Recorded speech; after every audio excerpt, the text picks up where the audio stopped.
Assalamualaikum warahmatullahi wabarakatuh. Perkenalkan, nama saya Saskia Ramadhana Piawan. Saya dari kelas HK21C1.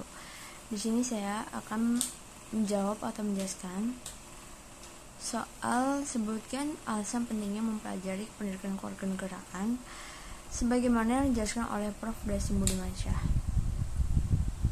Nah, oleh karena itu saya akan mencoba menjawab mengapa pendidikan kewarganegaraan itu diperlukan dengan 4 alasan.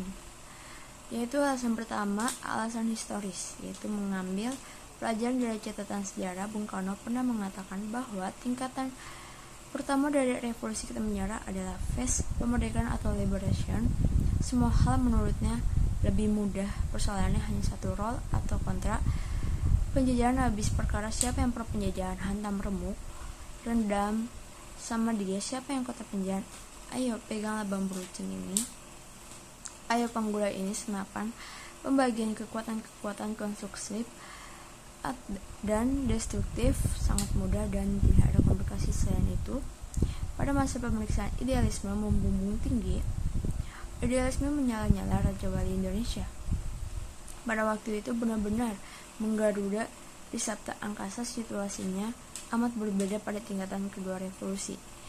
Ini dalam masa nation building, yaitu tingkat membina bangsa yang sudah kita jalani sekarang. Pada tahap ini biasanya idealisme agar luntur dan egosentrisme, akusentisme biasanya makin tumbuh. Oleh karena itu, pendidikan kewarganegaraan diperlukan sebagai wahana membina bangsa atau nation building. Nah, alasan yang kedua ini yaitu yuridis. Ini alasan berdasarkan perintah undang-undang dalam Undang-Undang Nomor 12 Tahun 2012 tentang Pendidikan Tinggi, pasal 35 tentang kurikulum ayat 3. Ditegaskan bahwa kurikulum pendidikan tinggi sebagaimana dimaksud pada ayat 1 wajib membuat mata kuliah agama Pancasila, pendidikan kewarganegaraan, bahasa Indonesia. Jadi jelas menyelenggarakan pendidikan kewarganegaraan adalah melaksanakan perintah undang-undang ketiga. Alasan sosiologis ini alasan berdasarkan keadaan di masyarakat. Alasan ini perlu dijelaskan agak panjang karena untuk menilai keadaan masyarakat sekarang perlu membandingkan dengan keadaan sebelumnya.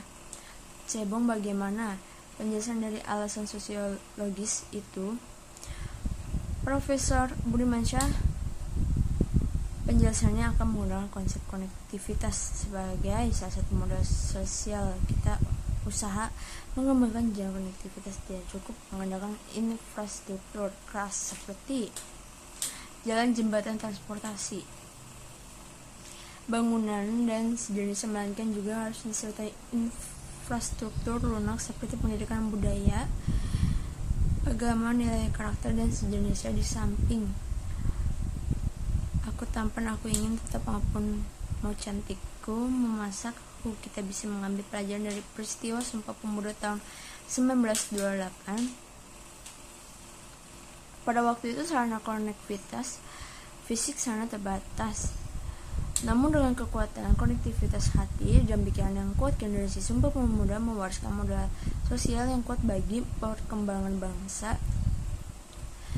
Nah, dewasa ini kita memiliki konektivitas fisik yang jauh lebih baik dengan kehadiran berbagai moda transportasi darat, laut, udara, telematika, dan media digital. Hype bangun, namun akhir-akhir ini rupa-rupanya menjadi pelemahan konektivitas hati dan pikiran, sehingga intensifikasi dan ekstensifikasi penggunaan media digital itu tidak sungguh-sungguh mengarah pada apa yang sejatinya disebut media sosial, kata sosius, yang artinya bersahabat, tersambung, hangat, malahan.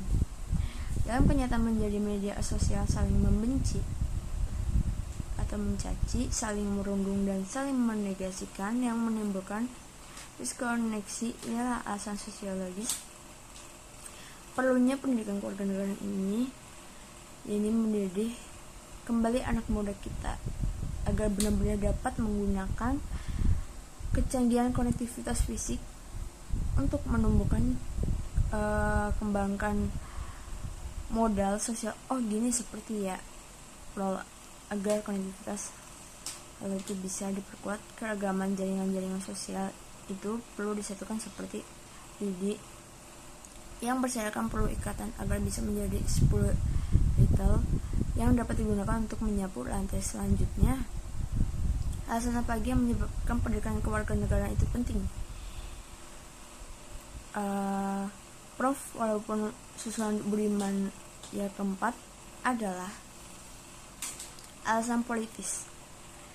Hal ini ada kaitan dengan kebijakan pemerintah mengenai pendidikan kewarganegaraan dapat dalam kurikulum sekolah dan perguruan tinggi. Secara politis, pendidikan kewarganegaraan mulai dikenal dalam pendidikan sekolah sejak tahun 1957.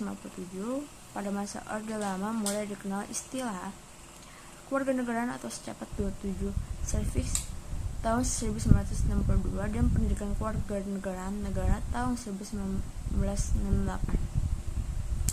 Pada awal pemerintahan Orde Baru, kurikulum sekolah yang berlaku ditambahkan kurikulum 1968, selanjutnya berubah menjadi 1975 sama 1984 dan 1994. Pada reformasi diberlakukan kurikulum 2004 dan terakhir kurikulum 2013. Dalam semua kurikulum pendidikan, kewarganegaraan merupakan mata pelajaran wajib sekalipun penamaannya berubah-ubah di perguruan tinggi. Pada mulanya dikenal mata kuliah pendidikan kewirausahaan sejak tahun ajaran 1973 sampai 1974. Tujuannya menumbuhkan kecintaan pada tanah air. Selanjutnya dalam Undang-Undang Nomor 2 tahun 1989 tentang Sistem Pendidikan Nasional, pendidikan kewirausahaan merupakan bagian dari Peta Kewarganegaraan dan pada tahun 1990 56 mata kuliah berubah menjadi pendidikan kewarganegaraan sampai sekarang. Demikianlah 4 alasan mengapa pendidikan kewarganegaraan penting, terlebih lagi setelah Indonesia memasuki era reformasi. Demikian kiranya yang bisa saya sampaikan, kurang lebihnya saya mohon maaf jika ada salah kata yang terucap, dan atas perhatiannya saya ucapkan terima kasih yang sebesar-besarnya. Akhir kata saya ucapkan wassalamualaikum warahmatullahi wabarakatuh.